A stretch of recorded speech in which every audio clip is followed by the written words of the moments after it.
संतोष देशमुख यांची मुलगी जी आहे वैभवी माझ्यासोबत आहे। वैभवी, किती दिवस झाले, काय काय त्याच्यात अपडेट्स आहेत? पोलीस अधीक्षकांचे काही बोलणं झाले? नाही, ते मी तर नाही बोलले त्यांच्याशी, पण आज 16वा दिवस आहे। आतापर्यंत 3 आरोपी तर फरार आहेत। मी एवढीच विनंती करते की तुम्ही तुमच्या प्रमाणे जे तुमच्याकडून शक्य असेल ते तुम्ही तुमचे बळ द्या आणि आरोपींना लवकरात लवकर अटक करा।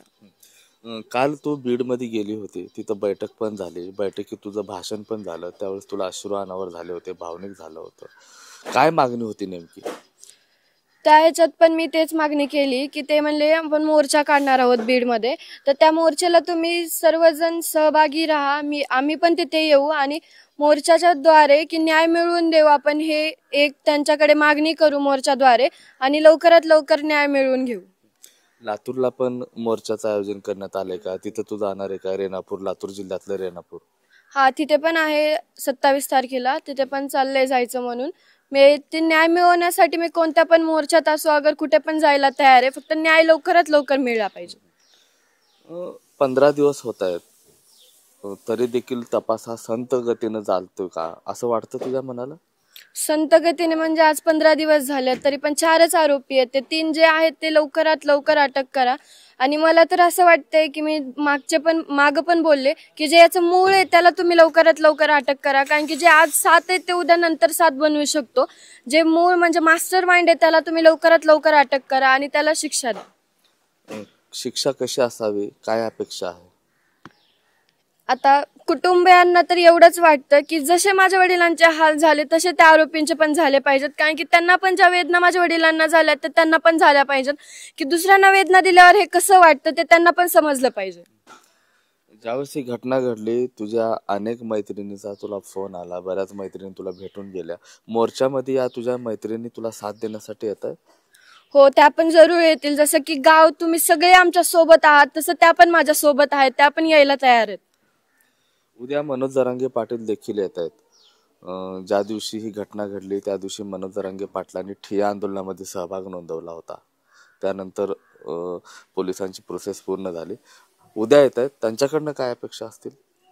त्यांच्याकडे पण हीच मागणी की आपण लवकरात लवकर न्याय मिळवून देऊ माझ्या वडिलांना आणि ही घटना नंतर कोणावरही येऊ नये। जसं आज माझ्याकडून माझ्या वडिलांचे छत्र हे राहून घेतले, ही वेळ नंतर कोणत्या मुलीवर आणि कोणत्या कुटुंबावर येऊ नये, मी एवढीच अपेक्षा करते आणि लवकरात लवकर माझ्या वडिलांना न्याय मिळाला पाहिजे। नवीन पोलीस अधीक्षक आलेत, नवनीत कामत असं त्यांचं नाव आहे, इथं येऊन भेट देऊन गेली होती, त्यांच्याकडनं काय अपेक्षा आहेत? त्यांच्याकडनं पण हीच की त्यांनी लवकरात लवकर त्यांच्या प्रकारे जे शक्य असेल ते त्यांनी त्यांची टीम वगैरे त्यांनी जे सरकारी असतं ते त्यांनी करावं आणि लवकरात लवकर आरोपींना अटक करावी। ही घटना घडल्यापासून काही तुझे फोटोग्राफ्स आम्ही पाहिले, ज्यावेळेस तुझे वडील म्हणजे संतोषांना त्यावेळेस होते, त्यावेळेस बरेच फोटोग्राफ असे होते की तुम्ही सगळे आनंदी होता। आता दहशतीत दिसताय, दहशत वाटते इथं? दहशत तर वाटणारच, कारण ते समाजासाठी इतकं करत होते ना की त्यांनी कधी आमच्या कुटुंबाकडे लक्ष दिलं नाही आणि जी त्यांनी परिस्थिती त्यांच्यावरती त्यांनी कधी बोलून पण दाखवली नाही। म्हणजे त्यांचं कुणासोबत दुश्मनी नव्हती, तर ते त्यांची दुश्मनी नसताना ते समाजासाठी झटत असताना त्यांची ही व्यवस्था आहे, तर बाकी समाजाचं काय? जे सामान्य आहे ते तर घाबरणारच ना की आज इतकं मोठं माणूस म्हणजे माझे वडील हे समाजासाठी झुंजत होते, त्यांच्यावर ही वेळ आली तर आमच्यावर काय? ही भीती तर सगळ्यांकडे आहेच ना।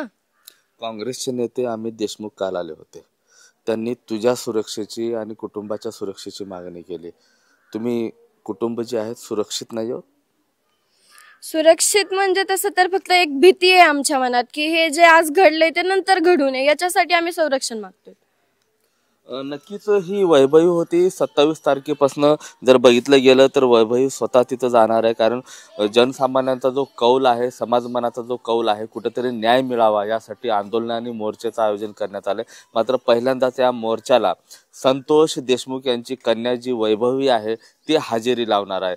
दुसरीकडे जर बघितलं, कुठेतरी असुरक्षिततेची भावना जी आहे वैभवीच्या मनात आहे, त्यामुळे पोलीस सुरक्षा मिळावी अशी अनेक नेत्यांनी आर्थ हाक दिली होती आणि त्यालाच अनुसरून वैभवी देखील कुठेतरी पोलीस संरक्षण मिळालं पाहिजे अशी अपेक्षा जी आहे प्रशासनाकडे व्यक्त करताना पाहायला मिळते।